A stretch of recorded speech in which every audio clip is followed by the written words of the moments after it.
malam ini kita akan melakukan tugas presentasi ya. Jadi kelompok 1 akan memaparkan makalahnya secara bergantian 5 orang ya, 1 bab, tiap bab ganti berpindah penyaji. Kemudian nanti pada akhir makalah akan memberikan kesempatan untuk mengajukan tanya jawab.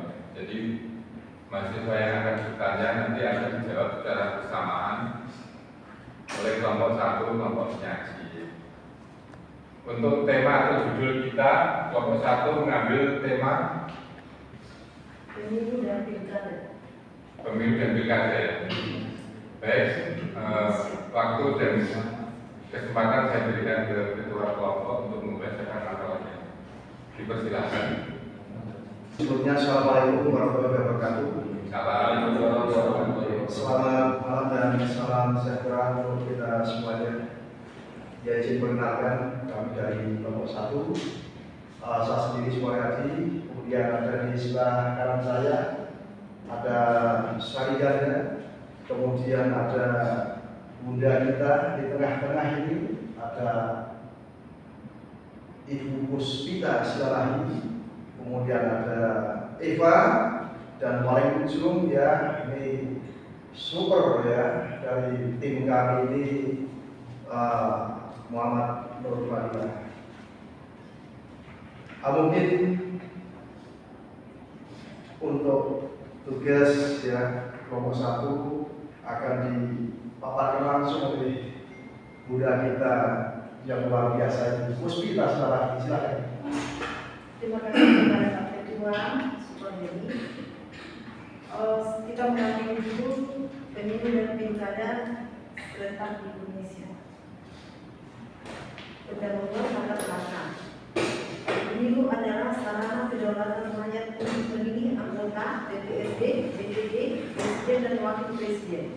Dan untuk memilih anggota DPRD yang dilakukan secara langsung, umum, bebas, rahasia, jujur dan adil dalam Negara Kesatuan Republik Indonesia berdasarkan Pancasila dan Undang-Undang Dasar Negara Republik Indonesia.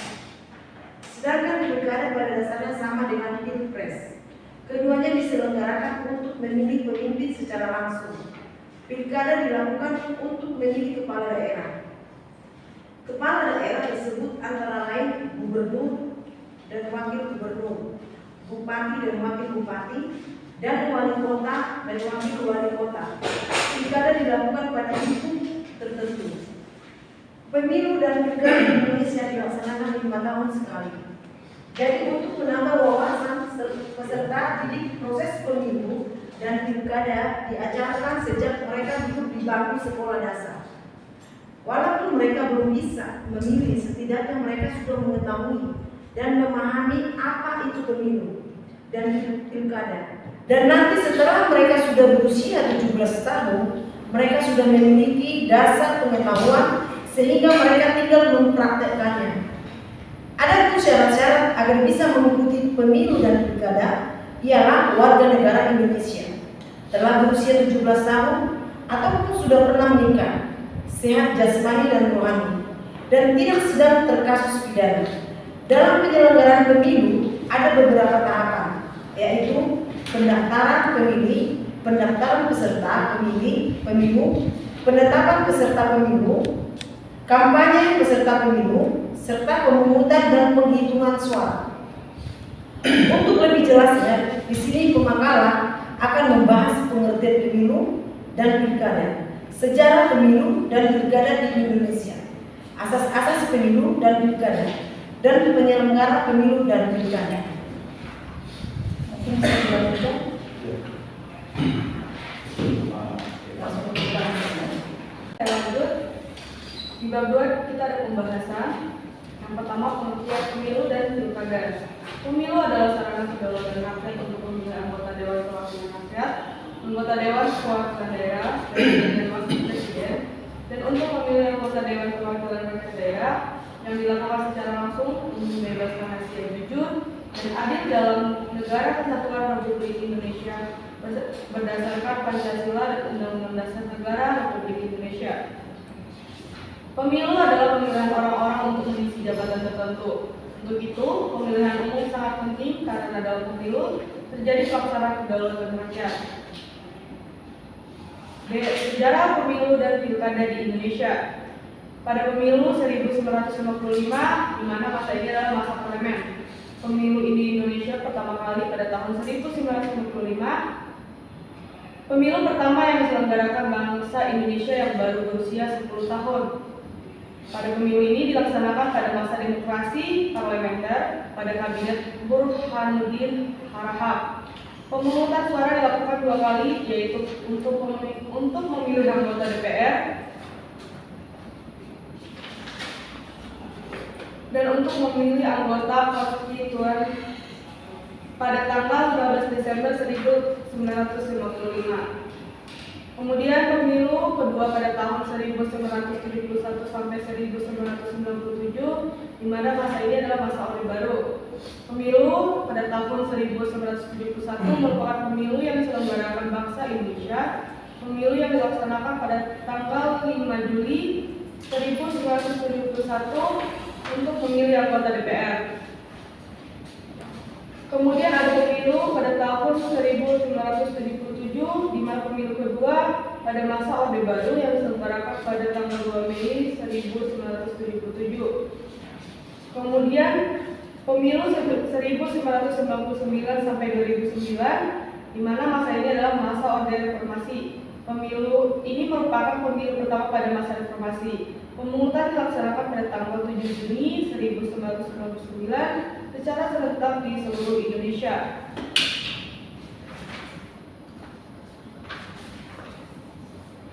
Kemudian ada asas-asas pemilu dan pilkada di Indonesia. Undang-Undang Pemilu dan Reformasi telah menetapkan secara konsisten 6 asas pemilu, yakni langsung, umum, bebas, rahasia, jujur, dan adil. Termasuk Undang-Undang Nomor 7 Tahun 2017 tentang Pemilu sebagaimana yang disebutkan dalam Pasal 1 Angka 1 Pasal 2 menetapkan hal yang sama, rasa langsung, umum, bebas, rahasia, jujur, dan adil tanpa ditambah dan dikurangi. Kemudian nomor 1 ada langsung. Pemilih berhak memberikan suaranya secara langsung sesuai dengan hati nuraninya tanpa perantaraan. Kemudian ada umum, yaitu semua warga negara yang telah memenuhi syarat sesuai dengan undang-undang berhak mengikuti pemilu tanpa ada diskriminasi. Selanjutnya saya serahkan kepada teman saya. Ya, baik, izin melanjutkan. Tadi di umum ya, kemudian ada bebas ya. Bebas ini berarti siapa warga negara berhak memilih, bebas memiliki pilihannya tanpa tekanan dan paksaan dari siapapun dan dalam melaksanakan haknya. Setiap warga negara dijamin keamanan ya di dalam demokrasi. Kebebasan merupakan prinsip yang sangat penting dan utama. Nah, dengan pemilu ya kekuasaan dapat diganti secara reguler dan tertib. Dengan demikian semua warga negara diberi kebebasan untuk memilih dan dipilih tanpa intervensi dan tanpa tekanan dari siapapun. Makna bebas tadi ya. Kemudian ada rahasia. Rahasia berarti dalam memberikan suaranya pemilih dijamin bahwa pemilihannya tidak akan diketahui oleh pihak manapun dan dengan jalan apapun. Kerahasiaan ini merupakan trakte ya dari makna kebebasan sebagaimana yang disebutkan sebelumnya. Kemudian jujur.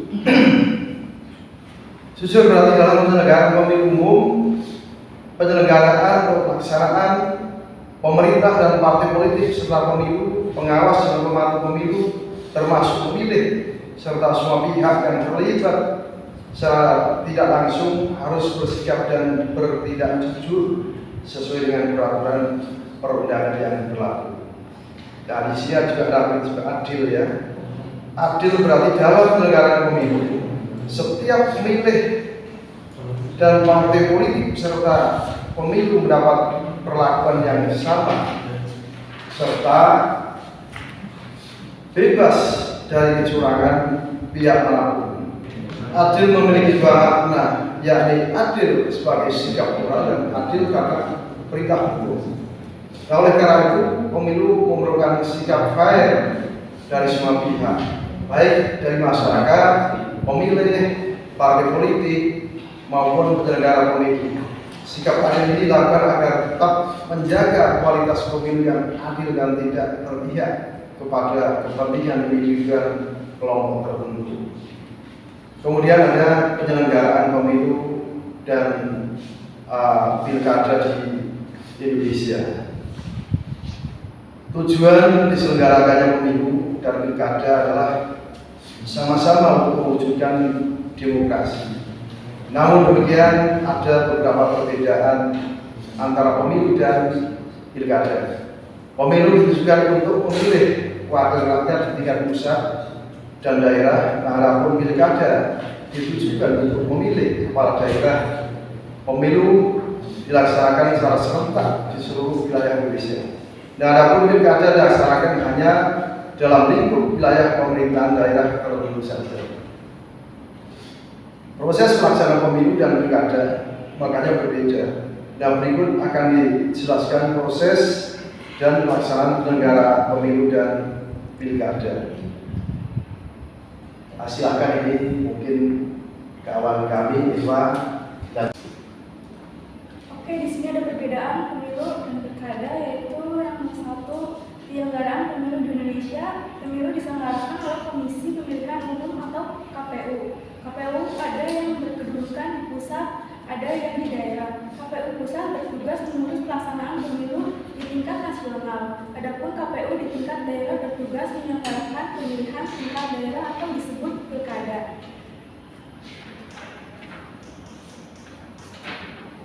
Kemudian ada penyelenggaraan pemilu meliputi beberapa kegiatan, yaitu kegiatan pendaftaran peserta pemilu, penetapan peserta pemilu, kampanye, serta pemilu, serta pemungutan dan penghitungan suara.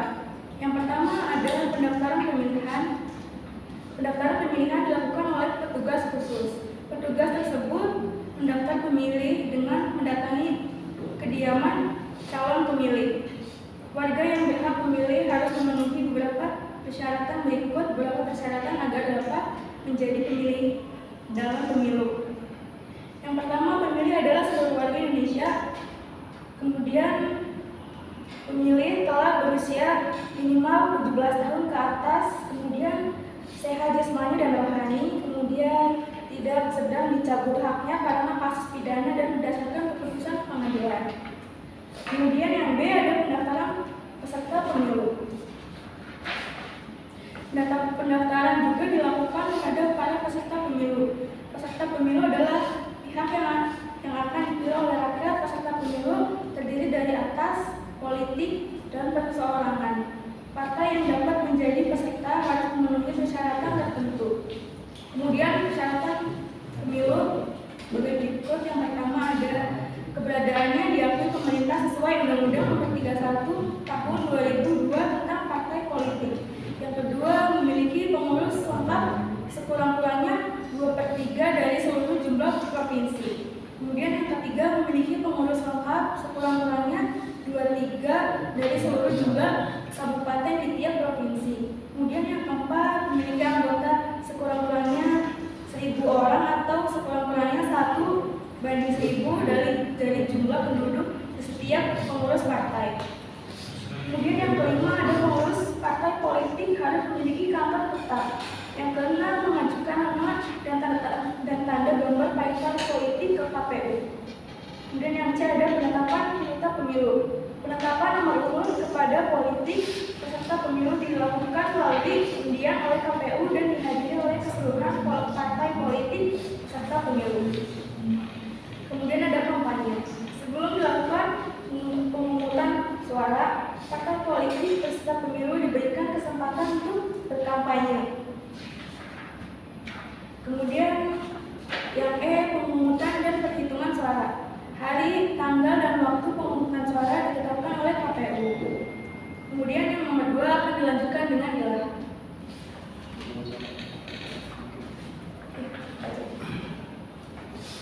Selanjutnya penyelenggaraan pilkada.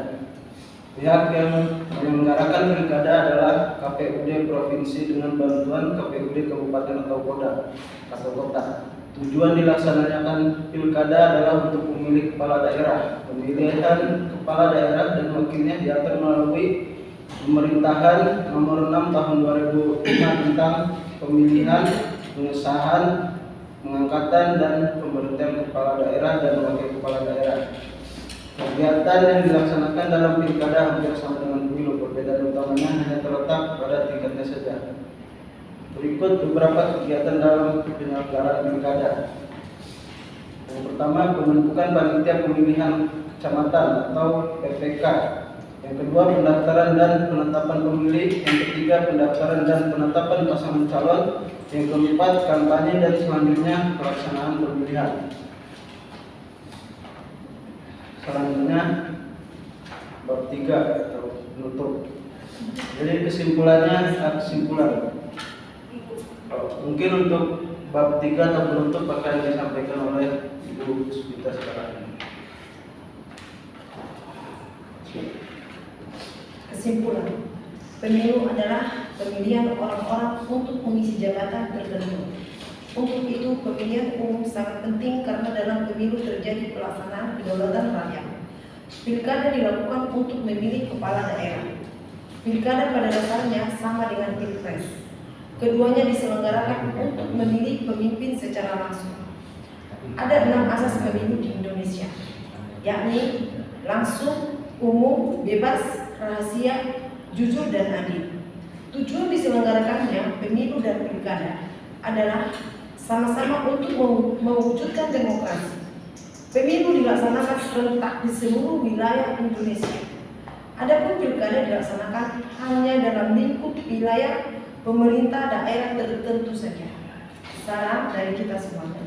Semoga makalah ini bisa menambah wawasan pembaca tentang proses pemilu dan pilkada, dan dengan membaca makalah ini, semoga pembaca memahami bagaimana penyelenggara di Indonesia dan bisa mempraktekkan ketika sudah bisa ikut memilih dan menggunakan hak pilihannya dengan baik.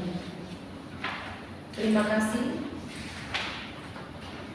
Baik, demikian makalah yang dibacakan yang disampaikan oleh kelompok 1 ya, tentang pemilu dan pemilu kada.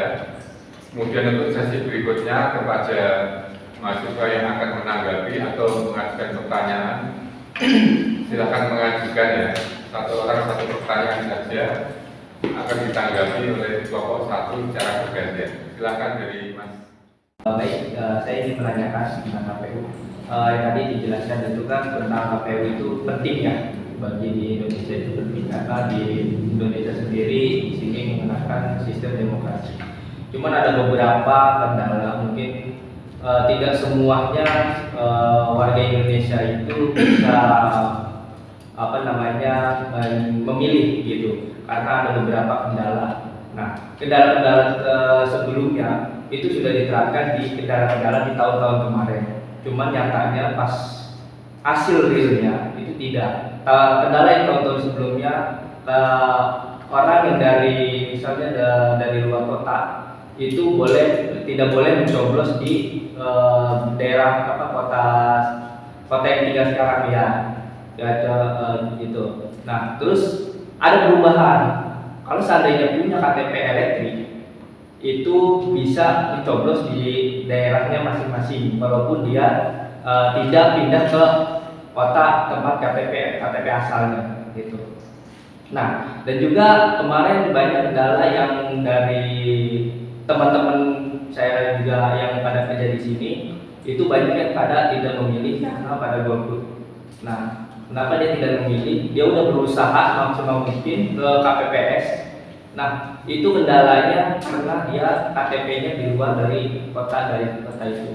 Sebenarnya kalau seandainya itu harusnya sih sebenarnya dia diperbolehkan memilih cuman presidennya aja, bukan dari daerahnya. Nah, gitu. Nah, sedangkan di sini di KPPS-nya banyak peraturan yang berbeda gitu. Nah, terus juga berarti kan suara yang ini tuh banyak yang golput gitu. gitu istilahnya. Sedangkan suaranya itu sangat penting bagi calon-calon presiden yang kita sekarang ini. Nah, yang saya mau pertanyakan, di mana menurut pandangan kawan-kawan semua untuk kedepannya tidak terjadi hal yang seperti ini lagi gitu. Pandangan dari kawan-kawan aja buat kedepannya gitu. Ya. Terima kasih. Nah, pertanyaannya adalah bagaimana solusi atau strategi untuk menghindari hal seperti ini terjadi dengan memfasilitasi agar supaya mereka bisa mencoblos sesuai keinginan mereka. Silakan diberikan tanggapan atau jawaban dari kelompok penanya. Baik, terima kasih. Pertanyaan yang bagus ini ya, dan yang memang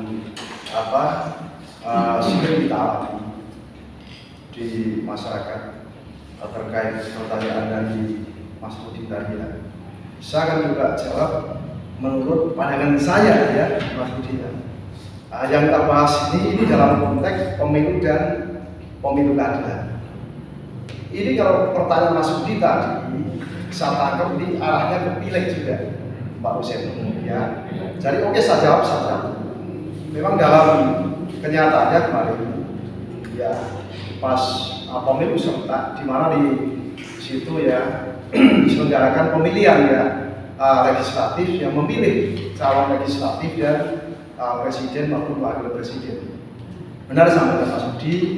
Jadi untuk ini memilih calon legislatif ini kebanyakan masyarakat bukan tidak bisa, tetapi karena memang waktunya ya dibatasi cuma 1 jam ya.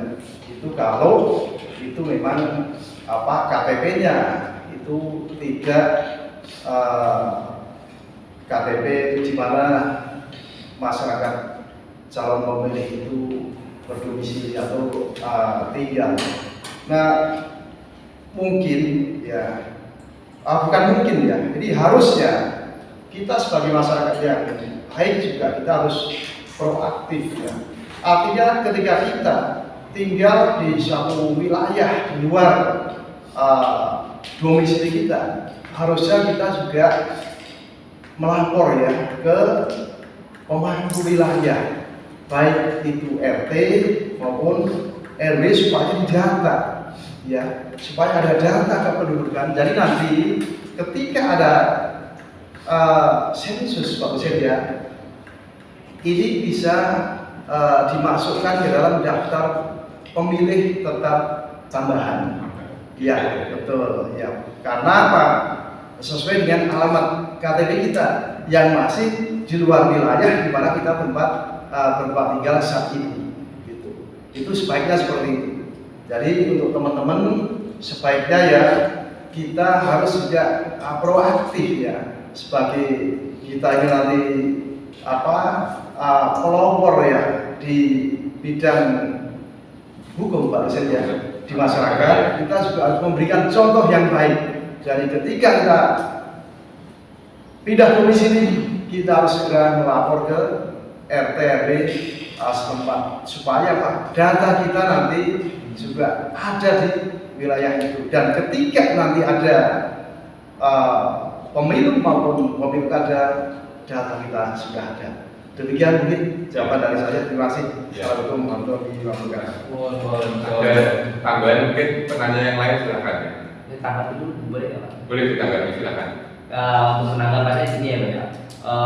Untuk yang mungkin ya dari karyawan dari teman-teman yang belum domisilinya beda di daerah itu, dia belum mendapatkan informasi. Nah, jadi mereka ini semua kekurangan informasi. Kalau seandainya memang di sebelumnya itu ada memberlakukan lapor ke RT, itu dia harus mengetahui sebelumnya gitu. Entah informasi dari TV kah, dari berita kah, apa segala macam itu harus dipublikasikan. Nah, itu masalah publik, itu juga bisa dijadikan kayak panggilan kemarin itu masalah publik. Oke, harusnya saya tahu. Saya sudah tangkap. Jadi jangankan kita yang sudah punya rumah ya, artinya orang yang kos aja di situ sering dituliskan tamu 1 kali 24 jam wajib lapor. Nah, Saya pikir ya ini sudah bukan jadi rahasia umum lagi, dan kita juga sebagai bagian dari akademisi harusnya kita ke depan bisa memberikan contoh yang baik di masyarakat, termasuk tadi untuk ini sistem kependudukan ya. Ya. Nah, kalau nanti mau pindah penduduk juga boleh nanti beri saya ke Tangerang ya. Terima kasih menurut ini. Iya. Mau tanggapi lagi Pak? Silakan. Jadi begini Pak, tadi kan yang dicontohkan itu tamu wajib lapor. Ya. Sedangkan ini pengontrak yang sudah lama dan sudah tetap di situ. Otomatis kan Itu harusnya paham ya. Harusnya paham. Tamu aja lapor, apalagi dia ngontrak menetap di situ. Itu harus lebih paham, dia harus lapor gitu. Itu sebagai hal yang baik. Mungkin di sini saya sudah paham apa yang saudara Udi katakan, karena memang ini banyak kendala. Mungkin memang benar RT RW itu harus lebih sosialisasi tentang pemilu, dan dia juga harus melacak atau mendata lebih ulang lagi, karena memang banyak banget itu yang ngontrak seperti yang Pak Rudi katakan itu. Tapi ya memang di sini juga kita harus karena kita di sini kan luber lah ya, langsung kita udah paham. Jadi sosialisasi pemilu yang harus memang kita berikan kepada masyarakat, bahwa memilih ini dimanapun bisa. Jadi sosialisasinya mungkin di sini sosialisasi yang lebih utama di bagaimana masyarakat tersebut mengerti arti pemilu. Jadi hak suaranya pun tidak dipakai orang lain, jadi menjaga itu. Mungkin begitu, dari RT semuanya harus bergerak. Pada kesempatan kali ini saya ingin bertanya terkait fenomena ketidaksetaraan akses informasi perihal calon dan visi dan misi daripada calon pemilu kada.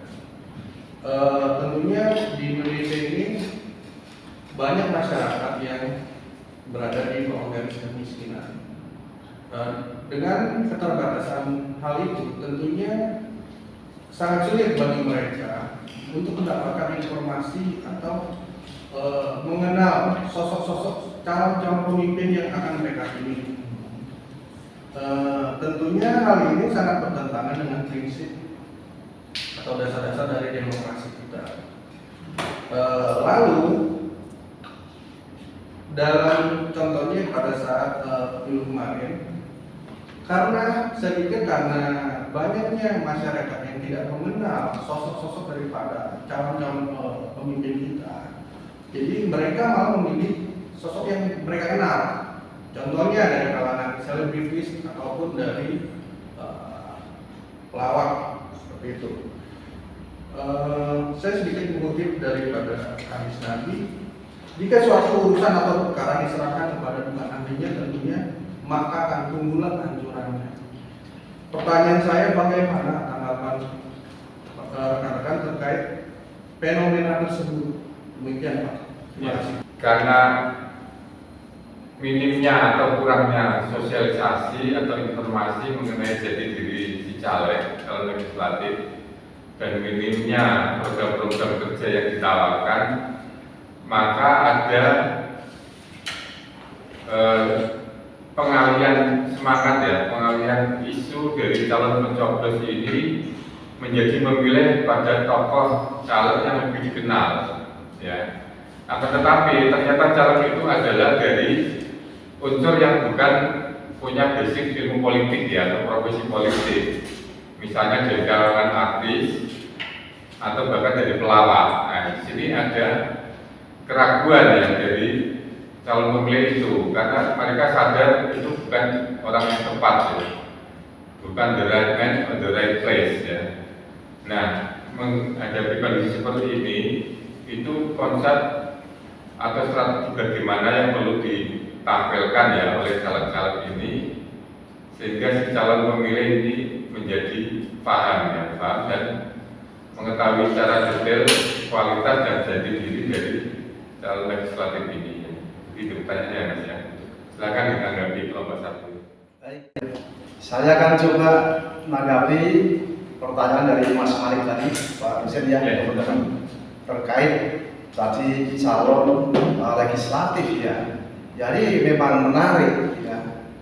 Nah, ke depan saya harapkan ini juga menjadi tugas kita ya, sebagai akademisi ya, untuk bisa juga mencerdaskan ya, masyarakat di sekitar di mana kita tinggal, agar ke depan kita, saya sepakat tadi Mas Malik menyampaikan tentang visi misi Pak Dosen ya. Tetapi tadi juga saya tangkap, mohon maaf dalam tanda kutip Mas Malik menyebutkan masyarakat miskin ya. Jadi masyarakat yang disebutkan tadi Pak Dosen ya, ini kebanyakan tidak melihat visi misi, tetapi justru melihat isi. Nah, kalau ada isinya itulah yang mereka coblos. Itu yang pertama. Yang kedua, saya sepakat ya. Kenapa orang yang tidak memang tidak punya latar belakang politik akhirnya bisa naik ke panggung politik ya, seperti yang terjadi ya di Jawa Barat, bahkan itu sangat fenomenal ya, memperoleh raihan suaranya yang juga itu mengalahkan ya kompetitor yang lainnya. Ini ya, jadi saya sampaikan ini tugas kita ya, bagaimana kita belajar di sini ya agar kita pintar, kemudian kita juga memintakan masyarakat di sekitar kita supaya ketika nanti ada ajang 5 tahunan ya di negeri ini tidak lagi salah pilih, dan kemudian ya orang yang kita harapkan yang membawa, menyampaikan aspirasi kita, tetapi karena backgroundnya bukan dari ahli-ahli atau pakar politik ya, jadi mereka lebih membawa ya kebiasaan-kebiasaan mereka di panggung politiknya. Itu jawaban dari saya ya, secara singkat ya Mas Malik, kemudian mungkin akan ditambahkan oleh rekan-rekan. Terima kasih. Silakan. Apa masih maksudnya jawabannya bungkus atau bagaimana? Kalau menambahkan kami tidak boleh potong. Nanti kalau menambahkan Boleh langsung dijawab aja, jangan menambahkan. Puasa enggak itu doang. Kau usah ditambahkan. Dari penjelasan Pak Aryadi sudah, tapi jika ada dari rekan-rekan yang ingin menambahkan silakan. Mungkin yang perlu ditambahkan ya, saya interupsi sedikit.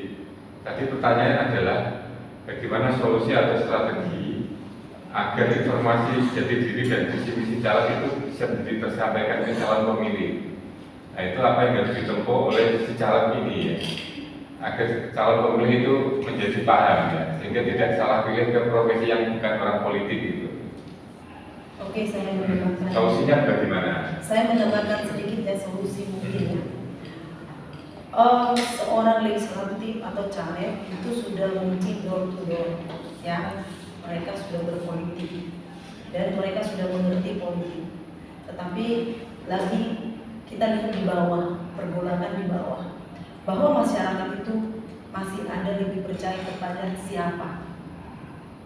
Contoh nih, saya yang mereka belum kenal, tetapi visi misi saya sudah bagus, mereka belum tentu bisa menerima saya, karena mereka itu masih melihat siapa, dari mana, dan asalnya. Nah, disinilah kita mungkin akan lebih mungkin pendidikan politik juga harus disosialisasikan lebih penting lagi. Jangan dilihat dari isinya, terus kepercayaan kepada caleg tersebut, jangan dilihat dari itu saudaranya. Mungkin itu yang harus kita kembangkan, harus kita kasih pengertian bahwa visi misi pun sebagus apapun, kalau mereka tidak, trustnya tidak masuk. Jadi disinilah kita itu harus kasih treatment kepada masyarakat bahwa apa sih pentingnya untuk kepercayaan itu. Mungkin seperti itu. Jadi terkait tadi tentang penjelasan pilkada, sistematis tentang pilkada, pengertian tentang pilkada, serta tujuan dilaksanakan pilkada. Di situ saya tertarik tentang moto pilkada sendiri gitu Pak, terkait tentang jujur dan bersih gitu ya. Tetapi pengalaman sebelum-sebelumnya memang setiap pilkada selalu ada gugatan tentang kecurangan yang memang dilakukan dari berbagai pihak. Maksud saya, apakah hal ini selalu akan menjadi hal umum serta menjadi akan hal yang diwajarkan terkait dengan pilkada tersebut dan kecurangannya? Apakah memang ada solusi nyata gitu terkait dari memang masalah tersebut agar nanti kecurangan tersebut ini bisa setidaknya tidak begitu terang-terangan serta memang digugatnya banyak sekali, tidak hanya 1-2 hal kecurangan yang dilakukan oleh berbagai pihak. Nah, jadi yang saya tegaskan lagi terkait tentang pelaksanaan pilkada, apakah ada solusi terkait agar tidak ada kecurangan-kecurangan kembali yang akan dilakukan oleh dari berbagai pihak calon pilkada? Oke, terima kasih. Baik, sebelum dijawab yang nomor 1, saya coba mau penjelasan dari penanya. Bisa tidak dijelaskan bentuk atau motif kecurangan itu seperti apa ya? Contoh kecurangannya biar dari penyaji bisa menanggapi atau memberikan jawaban ya. Kecurangan yang bagaimana yang bisa diajukan gugatan. Contohnya kecurangannya bentuknya seperti apa? Silakan. Oke, untuk salah satu dari banyak kecurangan yang dibuat oleh dari berbagai pihak, yang pertama adalah tentang mekanisme pelaksanaan perhitungan gitu Pak. Nah, jadi perhitungan ada yang sifatnya digital dan ada yang sifatnya secara non digital. Ya. Tetapi data yang secara digital ini Pak, ini kan termasuk dalam perhitungan cepat gitu Pak ya. Jadi di saat itu juga, di jam itu juga ketika perhitungan selesai, data akan segera diinput gitu Pak. Tetapi kenapa selalu ada gejolak angka gitu Pak, yang memang jauh berbeda terkait tentang apa yang dilaksanakan atau dihitung oleh secara digital maupun non digital. Jadi selalu ada. Nah, dari situ kan berarti sistem yang disediakan oleh KPU serta pelaksanaannya memang ada kendala gitu Pak. Jadi selalu dari objek luar gitu Pak, selalu menganggap bahwasanya ini ada kecurangan karena memang selalu ada gejolak perbedaan angka yang bikin membesar gitu Pak, dari perhitungan cepat dan perhitungan gitu. Baik. Ya, secara singkat saya dapat menangkap ya apa yang ditanyakan tentang kecurangan pemilu. Ya. Jadi di sini ada 2 versi antara hitung cepat quick count dengan real count yang ada secara manual dari hasil perhitungan langsung ya. Nah, sekarang kita harus memilah mana yang lebih sah antara dihitung secara real count dengan quick count. Kalau quick count itu baru tebaan atau perhitungan kasar ya, atau seperti forecast ya, ramalan ya. Nah, ketika ramalan itu ternyata melenceng atau meleset dari quick count dan kemudian dari real count dan kemudian ini dianggap sebagai kecurangan. Nah, itu solusinya bagaimana ya? Karena orang selama ini sudah percaya bahwa quick count itu hasil yang benar ya, padahal itu jelas tidak ya. Perhitungan yang dipakai adalah perhitungan resmi dari KPU atau KPUD ya, berdasarkan hasil lembar perhitungan suara itu. Nah, bagaimana ini dicarikan solusinya atau alternatifnya sehingga pemilih itu merasa tidak dirugikan ya, karena pemilih sudah terlanjur percaya bahwa quick count itu yang benar ya. Sedangkan yang diambil oleh KPU adalah perhitungan yang nyata ya, real count ya. Nah, ini bagaimana caranya menyadarkan orang-orang yang suka gugat ini, yang kalah ini ya, tidak sesuai harapan, dia malah menjadikan quick count sebagai dasar acuan yang benar ya. Silakan.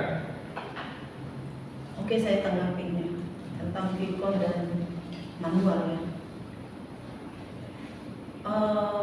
Kalau di lapangan kita memberikan saksi ada C1, artinya kalau memang kita cinta dengan apa yang kita pilih, kita bisa dengan sukarela menjadi saksi.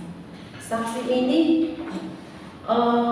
dibayar juga, harusnya semua masyarakat sudah tahu bahwa banyak kecurangan yang akan berlaku di dalam pemilu itu. Harusnya kita ikhlas menjadi saksi. Jadi per TPS paling enggak semua saksi harus ada. Saksi dari partai, ada berapa partai? Yang saya lihat di sini, kadang-kadang mereka melalaikan ini saksi yang kurang. Karena saksi itu ini yang akan dibawa ke pertama kita ke kelurahan. Dari kelurahan nanti diangkat ke kecamatan. Nah di kecamatan dia akan real outcome. Nah di real outcome itu semua itu manual. Saya sudah lihat. Jadi sebenarnya kita ada di saksi. Kalau memang kita ini orang finance sekarang, kita hukum nih, kita sudah mengerti. Saya sendiri sudah mengerti. Cobalah, saya punya anak ada 2 atau 3. Kita semua ini. Pas pemilu, kasih anak kita menjadi saksi. Lebih banyak saksi, itu lebih sedikit kecurangan. Intinya di situ. C1 itu paling penting sekali kita kawal sampai masuk ke KPU. Kalau sudah di KPU, karena KPU percaya dengan kecamatan, bukan kerjaan KPU, tapi dia percaya dengan apa yang dibawa. Karena manual dan real account itu disatukan.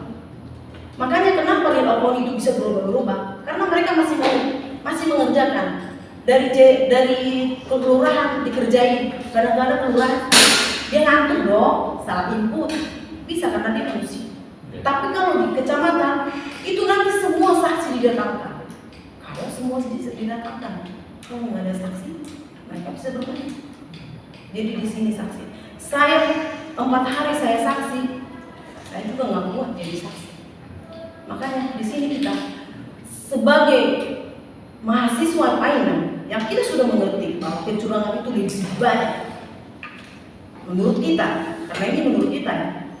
Mari kita berikan saksi yang lebih banyak dan secara ikhlas mengerjakan semua pekerjaan ini karena di sini ada lumber. Mungkin begitu kan ya Pak. Baik. Begitu, mungkin mau nanya lagi atau sudah cukup? Ya cukup ya. Saya menambahkan. Silakan lagi dilengkapi. Jadi saya sepakat tadi disampaikan kawan saya.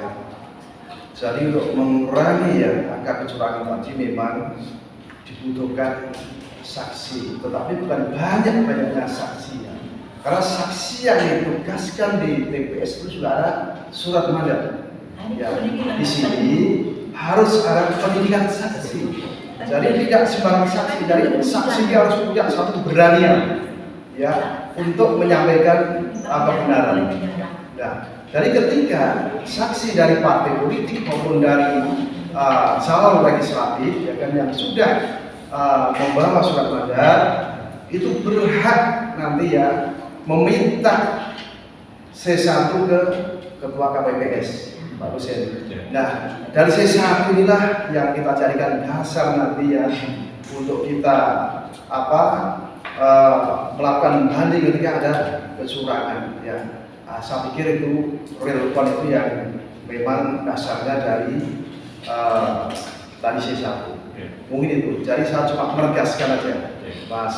Dan punya keberanian karena saksi juga dilindungi oleh undang-undang. Itu aja mungkin terima kasih. Baik. Sudah cukup dari penanya ya. Terus. Kemudian kuliah kita, kuliah diskusi tentang hukum tata negara dengan tema pemilu dan pemilu kada ya dari kelompok 1. Semoga bermanfaat untuk kita semua. Assalamualaikum warahmatullahi wabarakatuh. Waalaikumsalam.